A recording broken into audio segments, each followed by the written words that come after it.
Okay. We are live. Hey, everybody. Hope you're doing well. Melissa and I are coming to you today. We want to really help you with the biggest challenge in online teaching, which is how do you get kids to participate?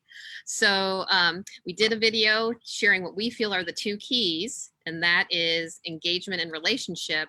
And now we're going to come back with some small videos to share with you how to actually accomplish those two keys. Yeah, I think the novelty, Jenny, has kind of worn off now. Kids have been online for a few weeks and the novelty has worn off, and now we're feeling like, okay, we heard from this kid before, but now they've kind of dropped off the face of the earth and we can't get them to engage. So let's talk about relationships. So first, in case you're wondering who we are, my name is Jen Hensley. I'm co-owner and effectiveness coach with Dynamics, and I'm super passionate about online instruction. That's what my PhD is in.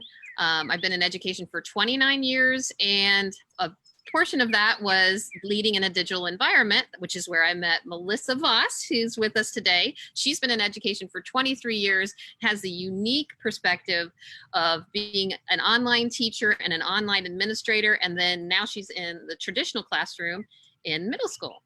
So welcome. Thanks for having me. This is exciting. So our biggest mistake, the biggest mistake you can make in terms of participation is not investing the time in relationships with kids, teacher to student. Yes. It has to be a priority. It has to be a priority. Just like you would establish relationships at the beginning of any school year, we're fortunate to have relationships, standing relationships with the kids we're working with now, but we have to frame it in a way that kids can understand how those relationships are going to transfer online. So our first thing that you need to do is notice and act. Talk about what that means. You have to notice and act, be observant of how your kids are behaving online. Notice what they're doing and act accordingly, just like you would in a traditional classroom. So you have to ask yourself, from the point of establishing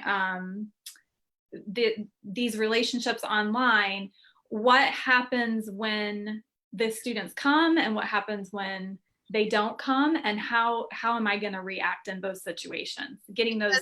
In a traditional classroom, if a student doesn't show up, we act. Absolutely. We find out immediately where they are and work with the parents and work with administration. We have to do the same thing because kids have to know that you care. They have to know it matters if they're not there.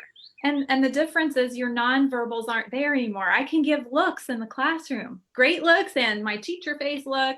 That's lost online. So you have to, your actions are going to be asynchronous, and they're going to be through communications, email, phone calls, that kind of thing. So the other thing that you talked about that I think is so good, because one thing that I've been trying to stress to people is to give themselves a break. In some ways, you're a new teacher walking into the classroom on the first day. So you have to do a lot more planning than you had to do. You have to really think through the different lessons. And one thing you shared was how important routines are. Yes, so I think that's the second thing to help you maintain positive relationships. Notice and act first, but then establish the routines. And as teachers, we have to think about what those routines are going to be. We also have to think about the routines that are sustainable. So I know for me, I was trying to email all my students that very first week. That became non-sustainable. I had too many other things on my plate after a while. So just like you would in a traditional setting, think about what routines you need to have and think about what routines are going to be sustainable, because if the kids can't count on the routines happening, it's going to peter out and it's going to be ineffective. So I talked about how we want to ask ourselves what happens when the students come and what happens when the students don't come. Well, when they come, what kind of routines can they expect? They should be greeted. They should have clear expectations. So when they open up your online classroom, whatever that looks like, is it very clear what their work is for the week? Is it very clear what their opportunities are for the week? Throughout the week, if they come, they should be able to see me they might see me in a video, they might see me in a Google Hangout, they might see me in a Zoom meeting, but they need to see me at some point. They need to see their friends. Now I teach middle school, so that's extra important. Yeah. But when they come, they're going to get to see their friends, and then they're going to have to interact. How does that look? What does that routine look like? And then they have to work at some point. So establishing those routines is really important. And part of that routine needs to be what you mentioned in there is kids need to see and hear you at some point. So at some point it needs to be synchronous so that the kids have some interaction and can see and hear you. Yes, what my teaching partner and I are finding is my district has really hit essential learning only. So we are focused. We feel like we're scaled back, but it also feels like a sweet spot because we have about 95% engagement. So that's awesome. That's great.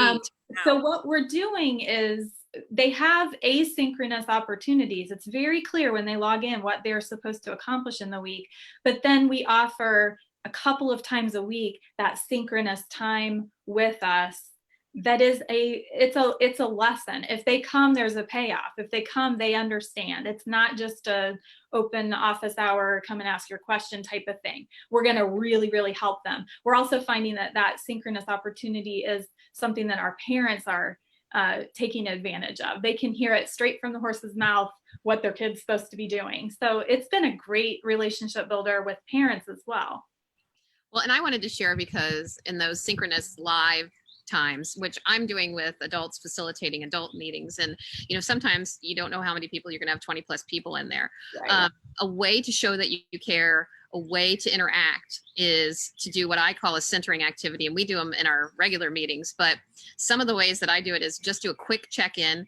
And if you can see them, they can give you, how are you doing today? Thumbs up, thumbs side, thumbs down, or anywhere in the between. We'll have them say, 5 is the best. How are you doing today? Rate 1 to 5.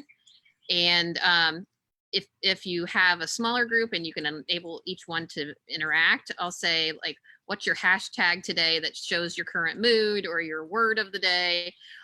It just is a quick way to do a couple things. First of all, it gives you that first few minutes of the time together. Make sure everybody's on, see if there's any issues, technology issues you can work out, but really the caring part matters. And it's true for adults too. Checking in and finding out how people are and if what they need. And if somebody does a this or does a feeling 0 out of 5, you need to check back up because that's notice and act. That's noticing and acting. And we have the resources, but sometimes the kids don't know the resources are there. So there have been times where, hey, this kid just looked totally dejected. That is not like that kid. I'm worried. So I called the guidance counselor and I said, look, I'm worried about this one. And so it did help me act better. We shared our pets the other day. And that was kind of fun for the kids. So it's so important to show that you care. It might be their only social interaction for that day. Right. I don't know about you, but I mean, it's like Christmas when we have a delivery around here. We have a video conference. Human interaction. You're like, yeah. Right. And kids by nature need that interaction. And we do too. Teachers are so good at this. And I'm seeing so many great creative ideas. Spirit days and hat days and themes. Come and show me your workspace type things. And all of those have hidden agendas. Yeah. Because if we see something that we can help with, then we can act. Yeah. So that's the routine with what happens when I come. We also have to have a routine for what happens when I don't come. And I teach at the middle level. So I'm trying to foster independence in middle school. So I always go through the kid first, just like I would in the traditional classroom. But at some point, if I'm being ghosted, I've got to go to the parent too. So I need to teach kids really quickly what happens if they don't come. And I would not let one full week go by without checking in. And it is okay. We've had the most success on my team with checking in with, is your kid okay? Because we're really worried. Right, It is unlike them not to participate. What can we do to help? But the parent needs to be brought in at that point. And then if you still can't get engagement, and then you can't build the relationship, and the relationship's the most important. So at that point, you probably need to involve administration. So this is really critical. Everybody's trying to figure out how do we get kids to participate. Relationship, relationship, relationship, and first relationship with you and the student. Now, next time we're going to talk about how to foster relationships students to students, because that's really a motivation, especially in your grade level and beyond. So please share your questions. Please share this with your friends who are also teaching. Give us a thumbs up if you're experiencing some of these things. Also share things that are working or not working. And hashtag teach and learn together, because that's how we're going to connect all of our information. We're going to back real quickly with a video for you about how to foster relationships between kids. See you soon. Thanks, Melissa.